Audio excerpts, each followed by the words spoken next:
مشکات شریف میں قصہ موجود ہے، تین دوست تھے، کہیں سفر میں جا رہے تھے، بیچ میں زوردار بارش ہوئی، انہوں نے ایک غار کا سہارا لیا۔ جب میں کہنا چاہتا ہوں جب عمل میں وزن ہوتا ہے، عمل میں خلوص ہوتا ہے، کوئی عمل رضا الہی کے لیے کیا جاتا ہے، آنے والی مصیبت کو اللہ ہٹا دیتا ہے۔ وہ غار میں چلے گئے، اچانک اوپر سے ایک چٹان آئی جس نے غار کا منہ بند کر دیا۔ اب تینوں آپس میں ایک دوسرے سے کہنے لگے اگر زندگی میں کوئی ایسا عمل کیا ہو جو صرف اللہ کے لیے کیا ہو، آج اسی کے توسل سے اللہ تعالیٰ سے اس مصیبت سے چھٹکارا مانگو۔ تو پہلا کہنے لگا الہ العالمین تو جانتا ہے میرے بوڑھے ماں باپ تھے، میں روزانہ جانوروں کو بکریوں کو چرانے کے لیے لے جاتا تھا، شام کو آتا میں دودھ نکالتا، سب سے پہلے اپنے ماں باپ کو پلاتا تھا۔ ایک دن درختوں کی تلاش میں بہت دور چلا گیا، جب واپسی ہوئی میں نے آ کے دیکھا میرے ماں باپ سو چکے ہیں۔ میں نے اس بات کو بھی پسند نہ کیا کہ میں اپنے ماں باپ کو اٹھاؤں، اور اس بات کو بھی پسند نہ کیا کہ میں اپنے ماں باپ پر اپنی اولاد کو ترجیح دوں، اپنے ماں باپ سے پہلے بچوں کو پلاؤں۔ میں ساری رات پیالہ لے کے وہیں سرہانے کھڑا ہو گیا، میرے بچے میرے قدموں میں بلک بلک کر رو رہے تھے کہ ابا ہمیں دودھ پینا ہے، لیکن میں نے ان کی ایک نہ سنی۔ جب میرے ماں باپ بیدار ہوئے تو میں نے سب سے پہلے میرے ماں باپ کو پلایا۔ الہ العالمین اگر میں نے یہ عمل تیری رضا کے لیے کیا ہے تو ہمیں اس مصیبت سے چھٹکارا دے دے۔ چٹان تھوڑی ہٹ گئی لیکن اتنی نہیں ہٹی کہ وہ نکل سکی، صرف سورج نظر آ رہا تھا۔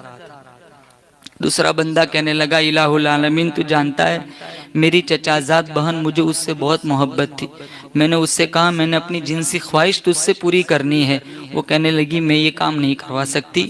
پھر کچھ مجبوری اس کے پاس آ گئی تو میرے پاس 100 دینار مانگنے کے لیے آئی، تو میں نے اس کی مجبوری کا غلط فائدہ اٹھانا چاہا، میں نے کہا 100 دینار تو میں تجھے دوں گا لیکن میں اپنی خواہش پوری کروں گا، تو وہ کہنے لگی کوئی بات نہیں۔ میں نے ادھر ادھر سے 100 دینار اکٹھے کیے، میں نے اس کی جھولی میں ڈالے، پھر جب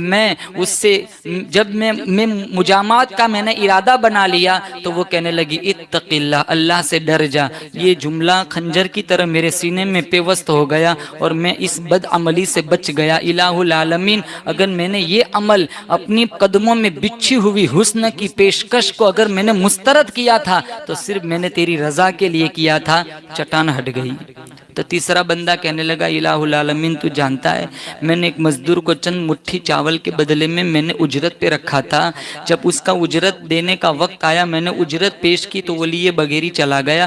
میں نے اس کا جو اجرت کا جو مال تھا وہ میں نے کھیتی میں لگایا، اس سے مجھے بہت منافع ہوا، پھر وہ منافع جانوروں میں تبدیل ہو گیا، کتنی بکریاں گائے بھینس ساری کی ساری ریوڑ بھر گئے۔ کئی زمانے کے بعد وہ میرے پاس آیا، کہا میرا حق مت مار، میرا مجھے حق واپس کر دے۔ تو میں نے اشارہ کر کے کہا یہ جنگل میں جتنا سارا کچھ دیکھ رہا ہے وہ سارا تیرا ہے۔ تو کہنے لگا میرا مذاق نہ اڑا، کہا مذاق نہیں اڑاتا، تو چھوڑ کے گیا تھا وہی لگایا، آج تو دیکھ رہا ہے، وہ سارا جانور وغیرہ لے کے چلا گیا۔ الہ العالمین اگر میں نے یہ عمل تیری رضا کے لیے کیا ہے تو ہمیں اس مصیبت سے چھٹکارا دے دے، چٹان پوری ہٹ گئی۔ جب عمل میں وزن ہوتا ہے نا، عمل میں خلوص ہوتا ہے تو اللہ تعالیٰ اس مصیبتوں کو بھی ٹال دیتا ہے۔